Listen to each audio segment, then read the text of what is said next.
नमस्कार मित्रांनो, आपण आज निघालो आहोत एका अत्यंत पवित्र आणि रोमांचक प्रवासाला, म्हणजे श्री केदारनाथांच्या दर्शनासाठी।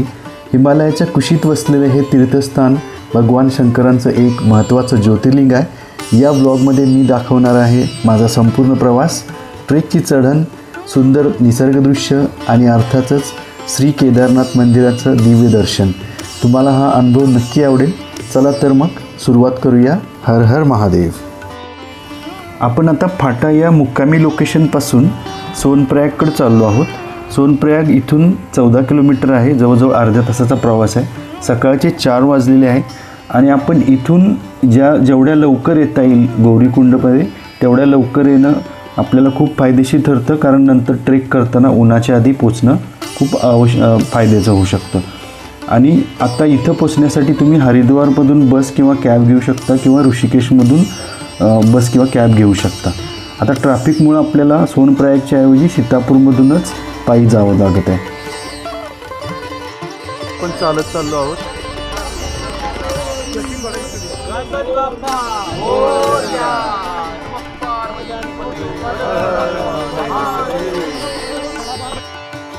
हे आहे सोनप्रयागचं पार्किंग। लवकर आलो तर आपल्याला इथं आपली गाडी पार्क करण्यासाठी मिळू शकते।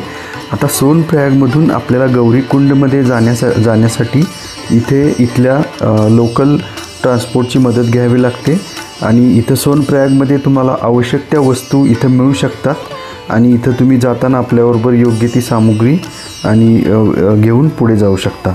आता इथे सोनप्रयागमध्ये ही लाईन आहे की या लाईनमधूनच आपल्याला पुढे जावं लागतं आणि पुढे या इथल्या ज्या लोकल आहेत त्या आपल्याला सोनप्रयागपासून गौरीकुंडपर्यंत पोच करतात। तर आपण आजूबाजूला अतिशय सुंदर अशी निसर्गदृश्य पण पाहत आहोत आणि आपण थोड्याच वेळात गौरीकुंडमध्ये पोचतोय। गौरीकुंडमध्ये पोचल्यानंतर आपल्याला केदारनाथ मंदिरापर्यंत जाण्यासाठी वेगवेगळे मार्ग उपलब्ध आहेत, जसे की घोड्यावरून जाऊ शकता, खच्चर किंवा पालखीमधून जाऊ शकता आणि पुढे गेल्यानंतर आपल्याला रेट कार्ड मिळेल। पण इथं आधी येण्यासाठी तुम्हाला उत्तराखंडच्या साईटवरती जाऊन रजिस्ट्रेशन करावं लागतं आणि आयडेंटिटी कन्फर्मेशन स्लिप मिळते, त्याची आपल्याला इथं चेकिंग होतं। त्यामुळे इथून ते चेकिंग झाल्यावरच पुढे प्रवेश दिला जातो। त्यामुळं ऑनलाईन रजिस्ट्रेशन करणं खूप महत्त्वाचं आहे आणि येताना आपल्याबरोबर ID प्रूफ आणणं खूप आवश्यक आहे। इथून पुढे गेल्यानंतर आपल्याला दिसते गौरीमातेचं मंदिर आणि आपल्याला केदारनाथ मंदिराबद्दलची ही माहिती ही आपण वाचू शकता। हे आहे गौरीमातेचं मंदिर आणि याच ठिकाणी आपल्याला लग्नाचा प्रस्ताव मंजूर करण्यात आला होता आणि या गौरीमातेच्या मंदिराचं दर्शन घेऊन पुढे आल्यानंतर आपल्याला ही दिसते ती मंदाकिनी नदी आणि या नदीच्या काठी हा दिसतो आहे तो गरम पाण्याचा कुंड आणि या गरम पाण्याच्या कुंडामध्ये तुम्ही स्नान करून पुढे ट्रेकला जाऊ शकता। हे असे घोडे जात असतात, त्यामुळे इथून चालताना थोडंसं काळजीपूर्वक चालावं लागतं। इथं पिट्टू पण आहेत, पिट्टूवरती बसून पण तुम्ही जाऊ शकता। केदारनाथ पायी ट्रेकसाठी योग्य ती तयारी करा। ट्रेक सुरू करण्याआधी चालण्याचा सराव असणं खूप आवश्यक आहे। आपल्याबरोबर आवश्यक तेवढे सामान घेऊन वरती ट्रेक करावा लागतो। गरम कपडे, रेनकोट आणि चांगले ट्रेकिंग शूज, थर्मल याचा वापर वरती आपल्याला यूज होईल। आपल्याबरोबर औषधे आणि प्रथमोपचार किट नक्की ठेवा। याचबरोबर आपल्याबरोबर ओळखपत्र आणि पैसे आणि फोन चार्जर असणं खूप आवश्यक आहे। हे समोर जे आहे ते घोडा आणि खच्चरसाठी काउंटर आहे आणि या काउंटर समोर जे वॉशरूम आहेत आणि ट्रेक दरम्यान जेवढे वॉशरूम आहेत ते आपल्याला पेड आहेत आणि हे समोर जे दिसत आहे ते गव्हर्नमेंट अप्रूव्ड रेटचे कार्ड आहे की जे घोडे, खच्चर, पालखीसाठी आहे। इथं आपल्याला हा गौरीकुंडचा एक्झिट पॉईंट दिसतो, गेटवे ऑफ गौरीकुंड। जाताना असे सुंदर असे झरे धबधबे दिसतच आहेत। आता आपलं 1 किलोमीटर झालेलं आहे, जंगलचट्टी 3 किलोमीटर। ऋषिक दादा कम ऑन। या शेडमध्ये इथं बसण्यासाठी पण आपल्याला सोय दिसते। लिंबू पाणी, पोहा, पकोडा असे वेगवेगळे आयटम पण दिसतात खाण्यापुरते।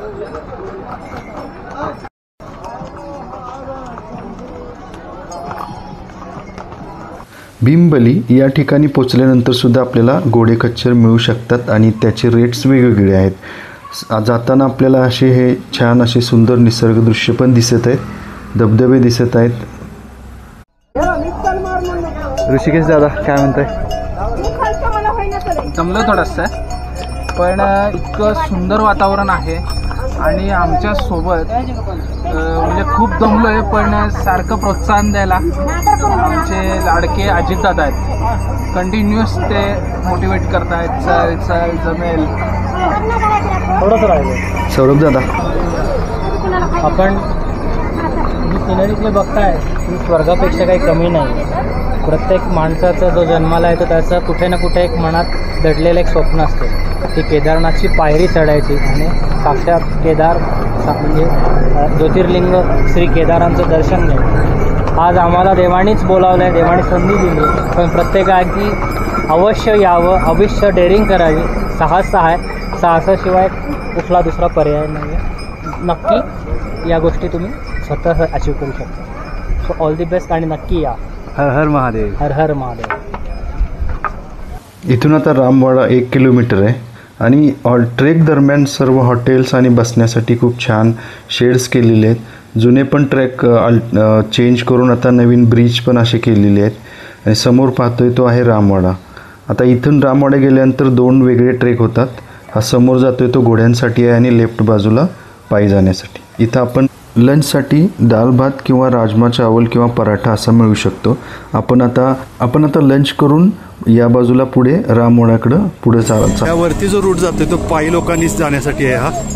आणि हा जो आहे रूट तो इथून खच्चर आणि घोडे यांच्यासाठी आहे. हा रामवाडा आहे आणि या ठिकाणी 2013मध्ये जी आपत्ती आली होती त्यामध्ये हे पूर्ण रिजन सगळा हा वाहून गेला होता. हा परत ब्रिज हा नवीन बांधलेला आहे आणि हे ही आहे मंदाकिनी नदी आणि या मंदाकिनी नदीलाच त्यावेळेला प्रलय आला होता आणि हे जे ब्रिज आहेत ते वाहून गेले होते. आता हे नवीन ब्रिज तयार केलेले आहेत. या ट्रेक दरम्यान आपले सुरक्षिततेची नक्की काळजी घ्या. शक्यतो ट्रेक करताना घाईघाईने करू नका. केदारनाथ हा ट्रेक फक्त प्रवास नाही, ती एक आध्यात्मिक यात्रा आहे. भक्ती, संयम आणि स्वच्छतेसह ही यात्रा पूर्ण करा. ओके. आता आपण मगाशी तिथे खाली होतो आणि रामवाडा ब्रिजपासून आणि तिथून आपण आता पूर्ण हा ट्रेक करून वरच्या दिशेनं असा इथं आलेलो आपण. हा पूर्ण व्ह्यू जो दिसतोय असा पूर्ण इकडून असा वरती पूर्ण असा पावसाचा व्ह्यू झालेला आहे. ढग पण आलेले आहेत. सकाळी खूप पाऊस होता, ऊन होतं आणि आता ह्या पावसाळी वातावरणामध्ये आता वातावरण पाहतच आहात हे किती छान झालेलं आहे आणि स्वर्गच झालेला आहे पूर्ण जणू. तर आपल्या समोरून हे घोडे खच्चर वगैरे जात आहेत. तर इथून जाताना खूप काळजीपूर्वक जावं लागतं कारण इथे रस्ता खूप कमी असतो आणि हे घोडे खच्चर जे आहेत ते धक्का वगैरे देऊ शकतात. त्यामुळं या घोडे खच्चरच्या रस्त्यातून जाताना काळजीपूर्वक आपली काळजी घेत जावं लागतं कारण हा पूर्ण असा चढ आहे आणि आपण दमलेलो पण असू शकतो. आणि तुम्ही पाहतच आहात हा जो पूर्ण व्ह्यू दिसतोय हा मंदाकिनी नदीचा व्ह्यू आहे. चला तर मग. प्रवासादरम्यान जर आपल्या मित्रांची किंवा नातेवाईकाची चुकामुक झाली तर या इथे खांबावरती नंबर आहेत, तर या नंबरप्रमाणे तुम्ही त्यांना संपर्क करू शकता. रामवाड्यानंतर अवघड चढाई सुरू होते आणि शिवाय आता मोसम पण बदलायला सुरू झालेलं आहे. त्यामुळं आपल्याबरोबर रेनकोट असणं खूप आवश्यक आहे. तर आपल्याला इथं यूज अँड थ्रोचे रेनकोट्स मिळू शकतात की जे तुम्हाला या पावसात मदत करतील. शिवाय जसं जसं तुम्ही ट्रेक मंदिराकडे जाल तशा वस्तू पण महाग होत जातात. जसे की पाण्याची बॉटल गौरीकुंडमध्ये 20 रुपयाला असते, पण इथं वरती आल्यानंतर 80 ते 90 रुपयापर्यंत मिळते. कारण ती बॉटल किंवा सामुग्री आहे ती इथपर्यंत आणण्यासाठी घोडे किंवा माणसाच्या थ्रूच ती आणावी लागते. त्यामुळे इथं गोष्टी महाग असतात. इथे वरती आल्यानंतर ऑनलाईन चालू शकत नाही नेटवर्क, त्यासाठी तुम्हाला आपल्याबरोबर कॅश असणं खूप आवश्यक आहे. आपण पाहतच आहोत की मोसम पूर्ण आता बदललेला आहे आणि धुकंही खूप छान असं म्हणजे दाट झालेलं आहे. आणि या आजूबाजूला ज्यावेळेला पाहतो आपण त्यावेळेला आता खाली पूर्ण दिसायचा भाग हा जो आहे पूर्ण भाग दिसायचा बंद झालेला आहे आणि तापमान पण खूप कमी होत जातं. त्यामुळे आपल्याबरोबर गरम कपडे आणि रेनकोट दोन्ही गोष्टी असणं खूप आवश्यक आहे. आणि या दरम्यान आपल्याबरोबर ड्रायफ्रूट्स की जे आपल्याला गरम राहण्यासाठी मदत नक्की करतील. आता हे आपण पाहत आहोत ती ही छोटासा प्रवाह गोठलेला आहे आणि या गोठलेल्या प्रवाहाच्या मधूनच आपल्याला हा मार्ग तयार केलेला आहे. ही अशी जी खडी चढाई आहे त्या दरम्यान आपल्याला खूप काळजीपूर्वक ट्रेक करावा लागतो. आता आपण पाहत आहोत की वातावरण खूप छान असं सुंदर झालेलं आहे आणि हा दुसरा पाण्याचा प्रवाह पण इथं समोर पाहतोय तो पण गोठलेला आहे आणि या गोठलेल्या प्रवाहामधूनच आपण पाहतोय की खाली पाण्याचा प्रवाह चालू आहे आणि वरून बर्फ आहे. तर इथून आपल्याला लवकरात शक्यतो लवकर निघता येईल तेवढं निघावं लागतं. आता इथं आपण पोचलो आहोत छोटी चिंचोलीपर्यंत आणि आपण समोर पाहत आहोत तो हा व्ह्यू अगदी म्हणजे स्वर्गासारखंच दिसणारा हा व्ह्यू आहे. देवांची भूमी म्हणतात तर याचं कारण नक्कीच तुम्हाला आता समजलेलं असेल. आणि हे मंदिर जे आहे ते जवळजवळ 11,800 फूट उंचीवर आहे. हिमालयाच्या गढवाल विभागात हे वसलेलं आहे आणि जवळपास नेहमीच बर्फाच्छादित डोंगर रंगायला वेढून असतात आणि उंचीमुळेच काही भाविकांना इथे ऑक्सिजनची कमतरतेचा त्रास होतो. त्यामुळे ट्रेक करताना सावकाश चढण आणि विश्रांती घेणं खूप आवश्यक आहे. गौरीकुंडपासून हा ट्रेक जवळजवळ 17 ते 18 किलोमीटरचा आहे.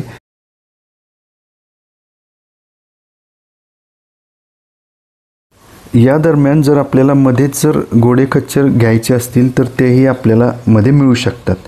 आणि आपण पाहतच आहोत की जसं जसं आपण वरती मंदिराकडे जात चाललो आहोत तसं वातावरण पण खूप बदलत चाललेलं आहे.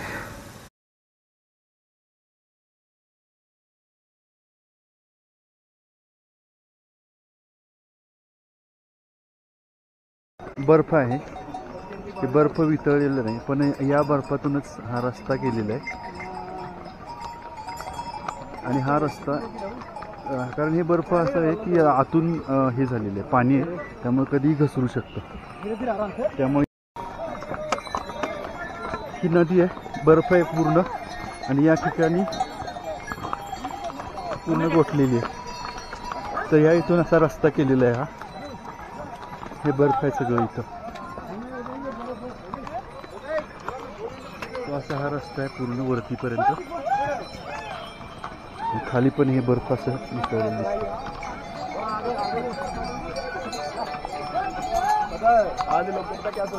आणि हे इथून जातात कारण हे बर्फ कधीही वितळू शकतं किंवा स्लाईड होऊ शकतं.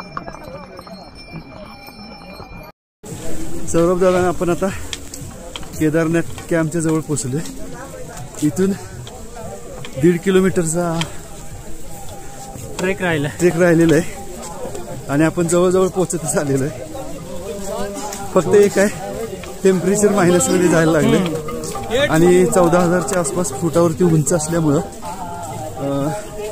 ऑक्सिजन लेवल कमी थोडी त्यामुळे श्वास तुम्ही बघू शकता. हां कापूर घेऊन वगैरे आता श्वास घेण्याचा प्रयत्न करतात.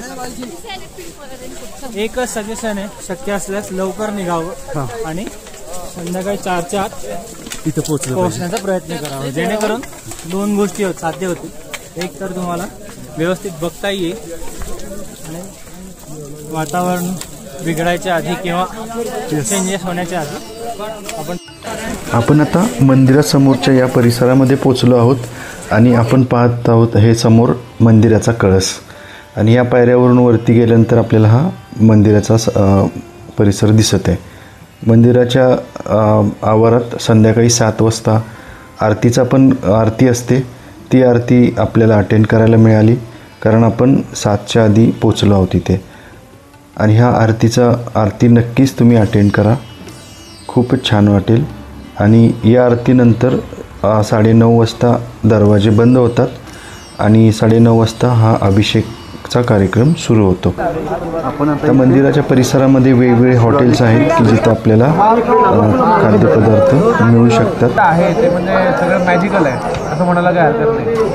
साक्षात तुम्ही प्रभू महादेवाच्या सानिध्यामध्ये आलात कुठल्याच गोष्टीची भीती न बाळगता तुम्ही इथे येऊन नक्कीच एकदा दर्शनाला यायला पाहिजे असं माझं वैयक्तिक मत आहे. पण थंडी खूप भयंकर आहे अति भयंकर. तुम्हाला तोंडातून माझ्या वाफ झाला. आरती कोणी दिली टेम्परेचर जो 0च्या थंडी आहे इथं, खूप थंडी आहे. आणि आम्ही इथं शिवालिका म्हणून धाबा आहे, रेस्टॉरंट आहे, इथं आम्ही जेवायला आलो. खूप चांगलं जेवण आहे यांचं असं ऐकलं आहे. मंदिराच्या आसपास असे अनेक दुकानं पण आहेत. इथे आपल्याला मेडिसिन्स पण अवेलेबल आहेत, हॉटेल्स पण अवेलेबल आहेत. मंदिराचा परिसर तुम्ही आता पाहतच आहात. आपण आता समोर जो आहेत श्री केदारनाथाचं दर्शन समोरून जवळून घेत आहोत आणि आपण आहोत मंदिराच्या आवारामध्ये. आणि आपण आजूबाजूला जे निसर्ग सौंदर्य आणि पाहत आहोत हे स्वर्गच आहे जणू, आणि याचं वर्णन करणं शब्दात केवळ अशक्य आहे. तर तुम्ही आता हे आपल्या डोळ्यांनीच पाहत आहात. ज्यावेळी पांडवांनी नरसंहार केल्यानंतर त्याचं प्रायश्चित्ताची माफी मागण्यासाठी श्री शंभू महादेवाकडे येत होते, त्यावेळेला शंभू महादेव त्यांच्यावरती नाराज होते आणि याचमुळे त्यांनी नंदीचं रूप घेऊन त्या सर्व नंदीमध्ये मिसळलेले होते. आणि याचबरोबर पांडवांनी त्यांना शोधून काढलं आणि त्यानंतर ते तिथून विलुप्त झाले. आणि 5 ठिकाणी तर त्यांना पंचकेदार असं म्हणलं जातं. आणि पंचकेदाराचं वेगवेगळं महत्त्व आहे. पंचकेदार ही 5 प्रमुख मंदिरे आहेत की जी भगवान शिवाच्या विविध रूपामध्ये उत्तराखंड राज्यात वसलेली आहेत. ही मंदिरे महाभारताशी संबंधित पौराणिक कथा आणि हिमालयन तीर्थयात्रा याचा महत्त्वाचा भाग आहेत. पंचकेदारामध्ये केदारनाथ या ठिकाणी श्री शंभू महादेवाचे पाठीचे भाग हंप, तुंगनाथ या ठिकाणी बाहू, रुद्रनाथ या ठिकाणी चेहरा, कल्पेश्वर या ठिकाणी जटा आणि मध्यमहेश्वर या ठिकाणी नाभी आणि पोटाचा भाग प्रकट झाला, म्हणून याला पंचकेदार म्हणतात. पांडवांनी ही मंदिरे बांधून पूजा केली आणि त्यानंतरच त्यांना मोक्षप्राप्ती झाली असे मानले जाते. आणि यानंतर गुरु शंकराचार्य महाराजांनी या मंदिराचा 8व्या शतकामध्ये जीर्णोद्धार केला आणि स्थापना केली. असा आहे हा केदारनाथ मंदिर आणि त्याचा परिसर. पाहत आहात ती आहे भीमशिला. 2013च्या प्रलयकारी पुरात ही शिला केदारनाथ मंदिराच्या मागे येऊन उभी राहिली आणि आजही लाखो भक्त याला ईश्वरी कृपेचं जिवंत उदाहरण मानतात. या शिलेमुळे मंदिर शाबूत राहिलं आणि लाखोंच्या श्रद्धेचा केंद्रबिंदू पुन्हा मजबूत झाला. भाविक मानतात की ही शिला भगवान शंकराच्या कृपेने मंदिराची रक्षण करणारी बनली. आजही शिला भीमशिला म्हणून पूजली जाते. काही भाविक तिच्या भोवती प्रदक्षिणा घालतात आणि स्पर्शही करतात. येणारा जो प्रलयाचा प्रवाह होता तो या वरच्या दिसणाऱ्या या डोंगर रांगा आहेत तिकडून आला होता आणि तो प्रवाह थेट मंदिराच्या दिशेने येत होता. आता याच दिशेने पुढे समोर गेलं तर आपल्याला गुरु शंकराचार्य महाराजांची समाधी पण दिसते. आपण आता तिथे पोचलो आहोत. तर ही आहे गुरु शंकराचार्य महाराजांची समाधी की ज्यांनी 8व्या शतकामध्ये हा मंदिराचा जीर्णोद्धार केला.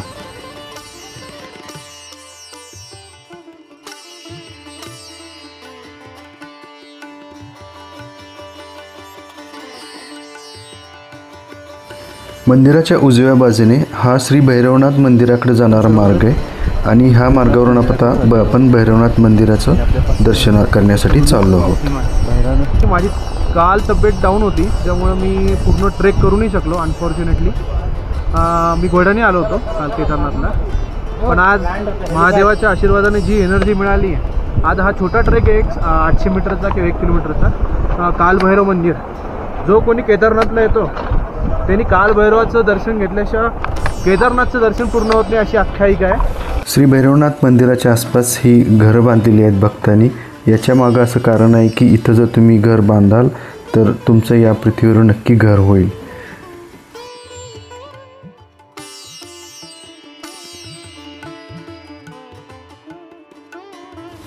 हे आहे श्री भैरवनाथ यांचं मंदिर आणि हे मंदिर केदारनाथ मंदिरापासून जवळजवळ 1 किलोमीटर अंतरावर आहे.